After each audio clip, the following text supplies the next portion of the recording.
Hi, I'm David Terra, and welcome to our mixed reality studio and our weekly show, Cloud Industry Forum presents TWF.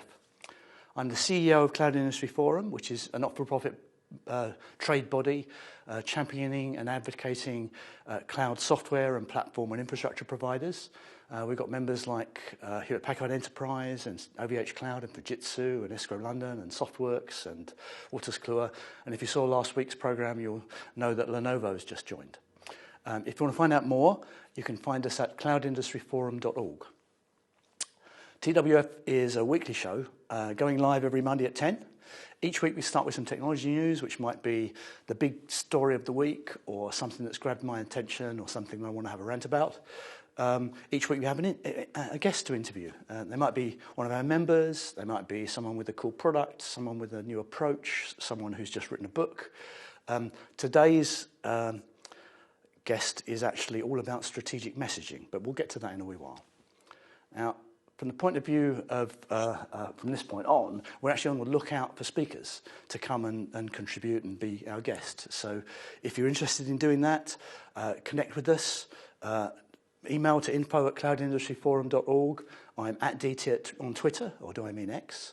I'm David_Terra on Threads. I've got an unusual surname, Terrar, so I'm easy to find. Now, what triggered today's news section is the little blue bird icon on my iPhone changed to a black icon with an X this week, which must be one of the craziest, dumbest rebrands of a major corporation in recent history, or maybe ever. Actually, the black icon with the stylized X looks remarkably like the black icon with the stylized @ sign for Threads on the front screen of my phone. There's differentiation for you. And by the way, if you go to the current web interface, it's still at the twitter.com URL, and the search box still says search Twitter. So what about X? Well, Elon Musk was the founder of X.com, which was one of the first online banking sites launched back in December 1999. The firm actually merged with online payment service provider PayPal in March 2000. And the X.com domain name went with that merger. But Elon always had kind of a bigger vision for what X.com might become, which plays into what he's doing now. He actually bought the domain back from PayPal for sentimental reasons in 2017. And let's track back even further. Microblogging site Twitter has been in a lot of our lives since 2007. Maybe less for the millennials and Gen Z out there, perhaps, but for some of us, it's been integral. It was started as a side project by Jack Dorsey and the team when they were working for Odeo.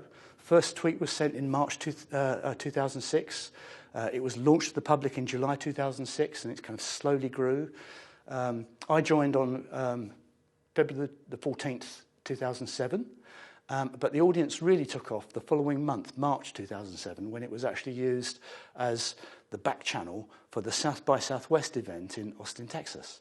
And they had two kind of big plasma screens at either end of the main drag of where all the shows were on. So that's when it jumped to over 1 million users.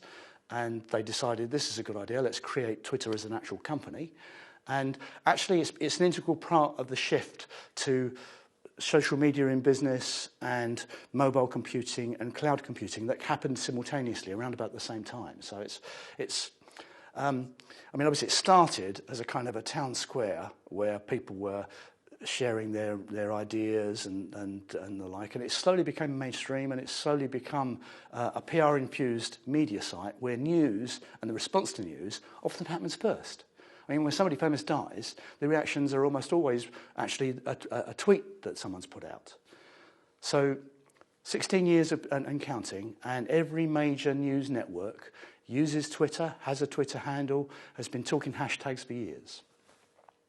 Now, Elon Musk had his eyes on Twitter for a while, as you'll know, and he eventually followed through and bought it for $44 billion last year. And very soon after that, he fired the CEO, he fired half the staff, he reinstated Donald Trump, he suspended the accounts of various journalists, he talked about free speech, and he's made a sequence of strange moves, although I think this latest one is the strangest. Musk's vision is to make Twitter into a much larger platform.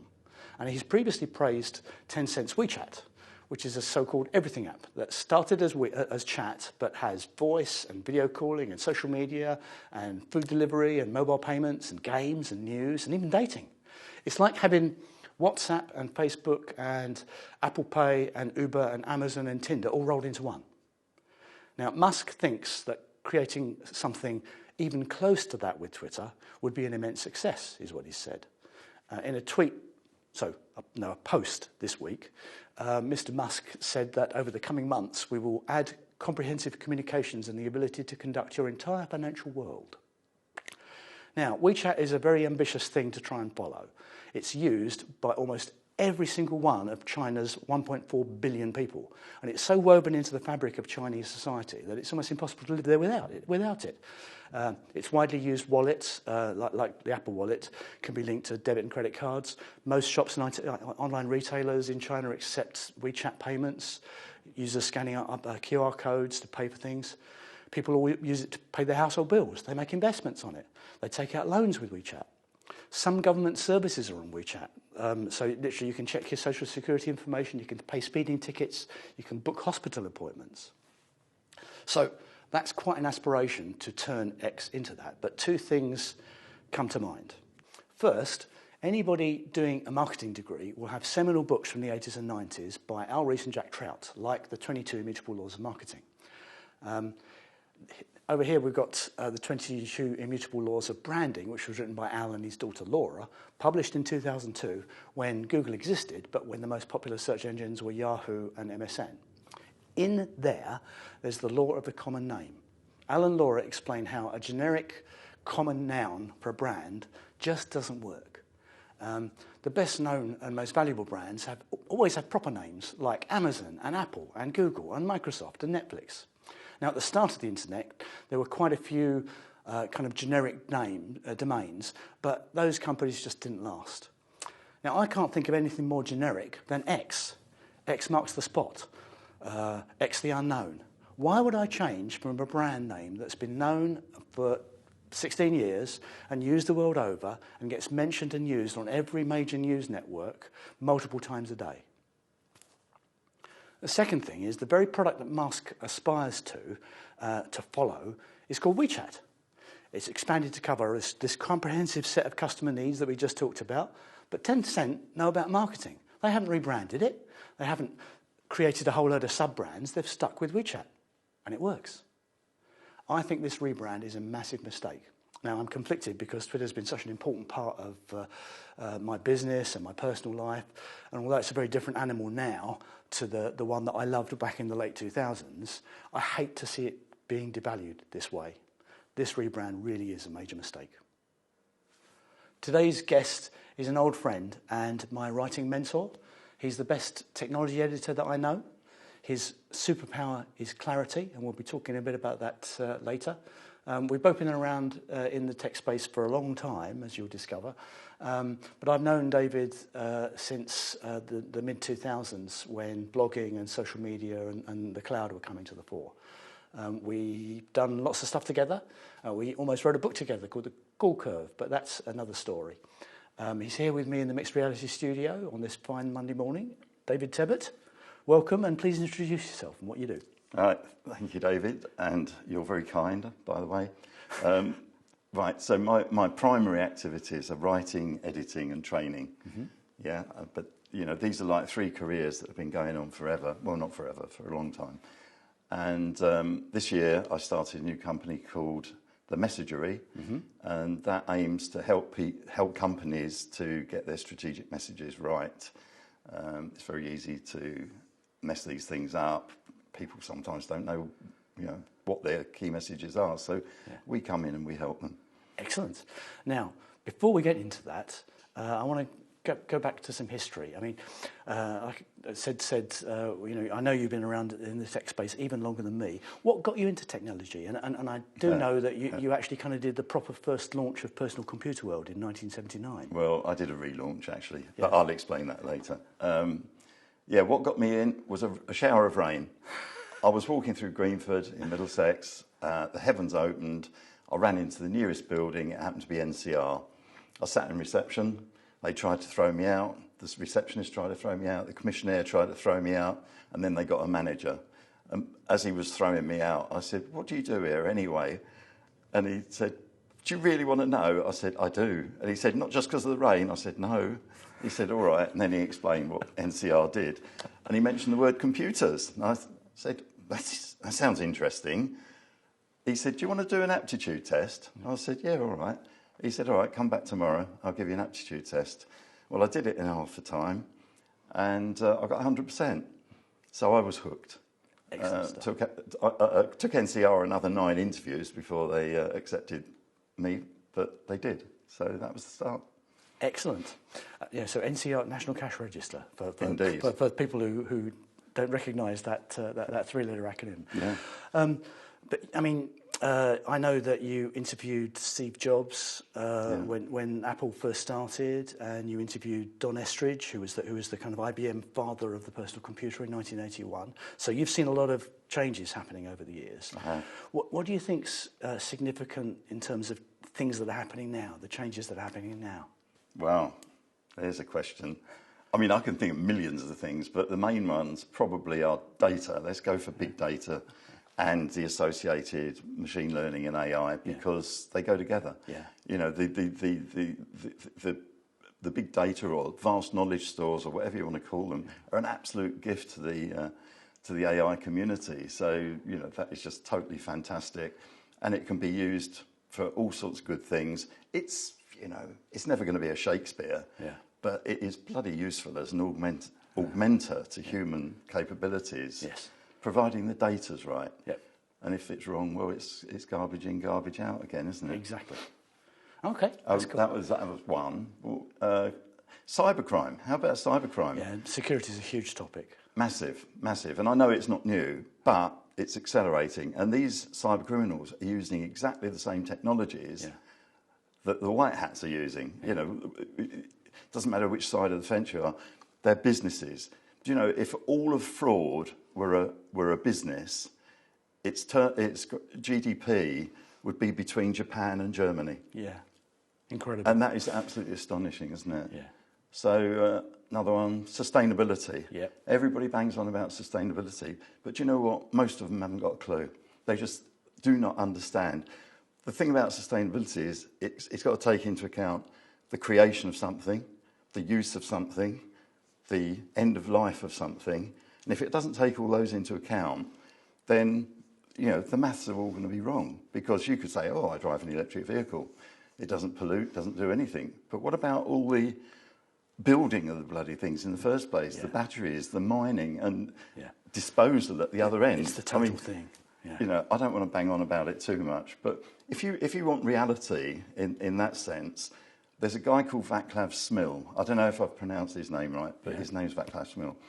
And he's written fantastic books, and they're all based on numbers. So he uses all the numbers of cows in the world, or fossil fuel reserves, or building windmills and all the horrible stuff that goes into building a windmill. And he just lays it out very calmly. And he doesn't make a point, he's not political or anything. So I would recommend that if you're into sustainability. And then augmented reality is probably the fourth one that I would choose. And which we're standing in at the moment. Well, this is true. But I'm thinking about, well, you know, if you look at the augmented reality headsets at the moment, I mean, they're big, they're clunky, you look stupid, and you can't really walk around the street. But these things are going to shrink. Yeah. If you think about when the mobile phone came out, I mean, Steve Jobs, you said, 2007, how tiny that was compared to the laptops and the PCs that we were using at the time. Yeah. You know, suddenly you could do, not all of what you did on those machines, but a heck of a lot of it. Exactly. Well, imagine the same thing happening with virtual reality. And aligned to that is speech recognition. Yes. And you know, because the dance systems can now talk to you, you can talk to them. So that removes a whole load of clutter. And I'm sure that the headgear is going to change as well. So there you go. There's 4 things. No, and I totally agree with you. All 4 of those being the key things. That's good. Now, let's get into your real topic.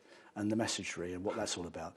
Now, one of the things that's always bugged me about our tech space is some organisations are really good at getting their message across, but an awful lot are not. They talk features and functions, and they really do a poor job of communicating what they do. Yeah. Do you agree with that? And tell us how the message is going to help. Well, I do completely agree with that, and it's hard to know where to start, but if you don't know what your company actually stands for, you've got a real problem. Yes. And a lot of companies are like that. You know, are we in it to make loads of money?